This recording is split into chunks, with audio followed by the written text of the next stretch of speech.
היינו בפחד כל הזמן, כי השטרומפר זה הגדול מהמחנה. הוא אמר, פה זה מחנה מוות, מפה אף אחד לא יוצא חי. אתה רוצה להראות למצלמה את הסימן שעשו לך על היד? כן. קצטלג זה מחנה מיוחדת, לא כמו מחנות אחרות. כן, שמשם לא יוצאים. שם לא יוצאים, זה הוא אמר ככה, כן. קצטלג.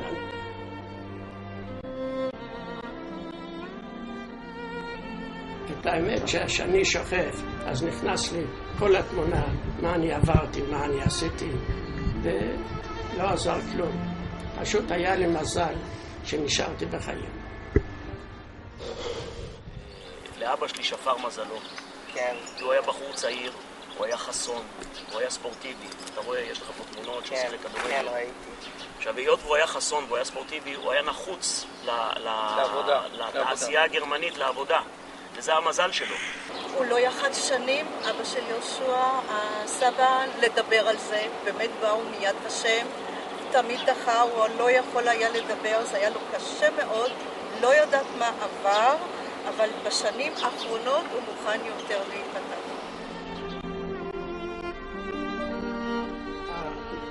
מפקד המחנה נכנס ואומר לי, אליי, יש כל כך הרבה אנשים, תו, אליי, אני בא, אני חשבתי רוצה להרוג אותי, כי לפניי ישב אחת עם הברכיים על הרצפה וירה לו בראש. אז הוא אומר לי, אתה, חשבתי רוצה להרוג, אתה אומר לי, לא, אתה תהיה בגרמנית שוויינמייסטר, זה נקרא לתת אוכל לחזרים. אז הביאו, הוא אמר לי, תעמוד בצד, הביאו שני חזרים קטנים כמו חתולים, ואני הייתי צריך לתת להם אוכל. טוב, נתתי להם אוכל, בדיוק אחרי חודש הם גדלו, היו גדולים כבר. אז אני רואה דרך השער, נפתח השער והוא נכנס בדיוק ישר אליי. לפני שהוא הולך, הוא רואה שאחת חסר מספר על האוזן, היה להם מספרים. אז הוא אמר לי, 24 שעות, אם לא תמצא, אני אורג אותך. טוב, הוא הלך. אחרי שכמה זמן חיפשנו, כל אחד חיפש ולא מצאנו. ולמחרת אני רואה, נפתח השער והוא בא אליי. אז התחלתי עוד פעם לעשות, אולי אני אמצא, ומצאתי את זה בפינה. אז כשהוא בא אמרתי, לאבא שלי, אני מצאתי את זה. הסטבליק, יש לך מזל. איך הייתה התחושה שאמרו אותה מן השואה? ממש מתחת לכל ביקורת, זה לא יאומן. מה שבן אדם יכול לעשות לאדם אחר. דרך אגב, אנחנו צריכים גם להזכיר גם את אמא. גם אמא, זיכרונה לברכה, הייתה ניצולת שואה. וגם אצלה היו סיפורים שהייתה במחנה ריכוז, היא הייתה תופרת יחד עם אחותה, הם היו הולכות יחפות בשלג. עומדים במסדר ככה, בשורה באה אחת עם המזוודה. אז הוא אומר בגרמנית, גולד זה זהב. כולם מתחילים להוציא, זורקים למזוודה משהו זה. ותקף הוציא אקדח 3 אנשים בשורה ראשונה. הוא הרג, שיעשה פחד שכל אחד יוציא. על ידי עומד אחת. והוא עושה עם היד ככה, תיקח. מה אתה רוצה ממני? זה היה לו תפוח אדמה, הוא פחד שיחפשו בכיסים. אז הוא ראה משם, הוא בא אחריי, אומר לי בגרמנית, תו שוויין, אתה חזיר, רצית לקרוא את הכסף, ומשך פעם בראש ככה, פעמיים את נתן לי, והוא הלך עם השוט שלו. אני אגיד לכם, לא יכולתי לראות כמה שעות, עד שלאט לאט, והלכנו לעבודה.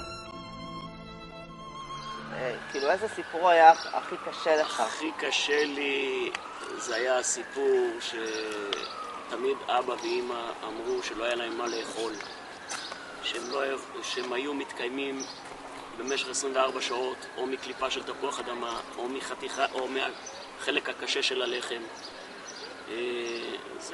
זה דברים שאנחנו לא חווינו אותם אף פעם, ואני מקווה שלא נחווה את זה. זה דברים בלתי נתפסים, שבן אדם רעב במשך כל היום וצמא. אני זוכר שכשהיינו ילדים, אבא היה נוהג לקנות הרבה אוכל. היה מביא הרבה אוכל הביתה, והיה מביא אובר, מה שנקרא. היה מביא למשל לחם, היה מביא 2 לחמים. כי הוא היה טוען תמיד שיחסר, שמה יחסר. כי זה הייתה לו טראומה מהמלחמה. הייתה לו הטראומה שלא היה לו לאכול, לא היה לחם.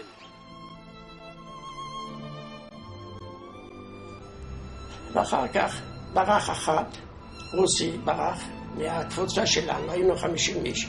19 אנשים עומדים בחוץ, אז היה שלג, חוץ חורף. אנחנו מקבלים, אתם מקבלים שרף, וזה נקרא עונש. לעמוד חצי שעה על השלג, ערומים. ועמדנו ככה ערומים, היה קר, ואחד ניגש לגדר חשמלי, התחשמל, ובסוף אומרים לנו ברמקול שתפסו את הרוסי, הוא ברח 20 קילומטר ועל העץ, כי הכלבים מצאו אותה על העץ. חוזרים למחנה, אומר כל אחד בשורה אחת עם הידיים אחורה ולהסתכל מה עשו לו. טוב, עשו לו, חתכו לו את הידיים והרגליים, ככה כל אחת משברח. למחרת עוד פעם חסר אחת. מה הוא עושה? הוא לא כבר לא יודע מזה, אז הוא אומר כמו חיילים לעשות מסדר מסביב, וכל בן אדם 10 מוצאים אותו להורג. זהו, אז מתחילים לספור 6, 7, 8, אני 9. רוצים 10 החוצה ויורים עליהם. גם כן היה לי מזל, כאילו אני חי פעמיים. הצלחת להינצל במזל. כן. מאוד כואב, קשה לדבר. אני אומר לך, אני עברתי מספיק הביקור הזה שעשינו בהונגריה, במחנה ריכוז, לעמוד על יד המשרפה, ממש צמוד למשרפה, ולשאת נאום, זה ממש שבר אותי. אני לא יכולתי לדבר, אני פשוט נתקעו לי המילים, ובכי וכולם בכו, וזה היה משהו, הנפנו כמובן לדגל ישראל, אבל כל זה אחרי, וזה לא יכול להחזיר שום דבר אחורה. המשכנו הלאה ועבדנו, ושוב פעם, כל יום יורים באנשים ואמר להרוג אותם, הוא אמר להרוג אותם. אז הוא ירה, אנשים נפלו, גם אני נפלתי. לא, שמעתי רק איזה צפצוף ונפלתי. מאז שנכנסנו, היינו בבור, בלי בגדים. הוא הלך, הוא אומר ל3-4 חבר'ה לסגור את האדמה, לשפוך. ואני מרגיש, אני חי, אני נושם. אז הם אמרו, חכה רגע, הוא יצא החוצה, תצא החוצה, קח את הבגדים ותיכנס למחנה. ולבשתי את זה וככה. מאז אני סובל בעיניים. עד היום הזה נוזל, למה אצלי הצינור דמעות סתום מהחול, שזה מה שקרה, יש גם כן רופאה עיניים, היא אומרת זה לא מהמחנה. הרופא השני אמר זה כן מהמחנה, זה כבר נהיה אבן בפנים, אי אפשר לפתוח. עד היום הזה אני סובל. זה נורא. אני מחזיק, כן, אני מחזיק מנגד כל דבר. מה לעשות?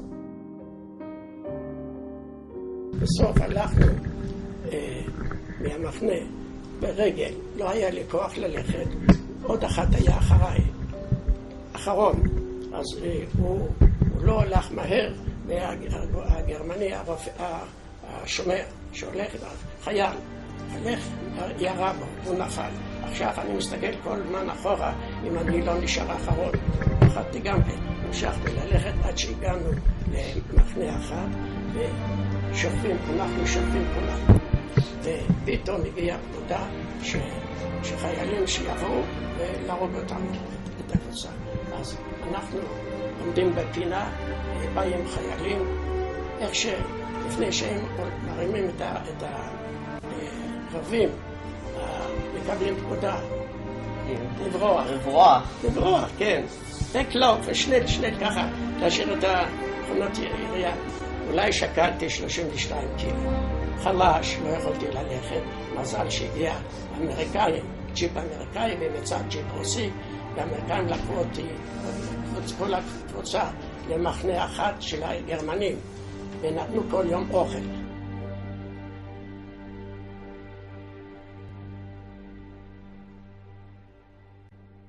אני חושב שכדאי להזכיר בסרט הזה שלמעשה השם הקודם של האבא הוא היה אושר, והשם הפרטי שלך אושר, לא דוד. אושר ברדס? ברדס. אז למה הוא שינה לדוד? אז למה שינית את השם שלך? בגלל הרוסים רדפו אחריי. בגלל שהוא ברח מהרוסים. אז הקונסול פולני אמר, תגיד שאתה שם אחר. אז באו, חיפשו, לא מצאו את השם קודם. אז החלפת גם את השם משפחה, גם שם פרטי. כן, שלי. שניהם.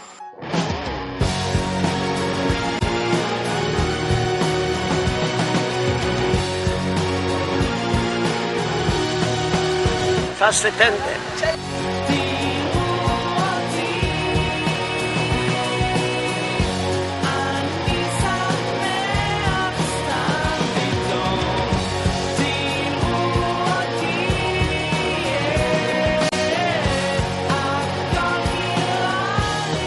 תראה, שלושת השמות, אמא-אל, סיומת אל, הם החליטו לציין את העובדה שנולדו בעזרת האל.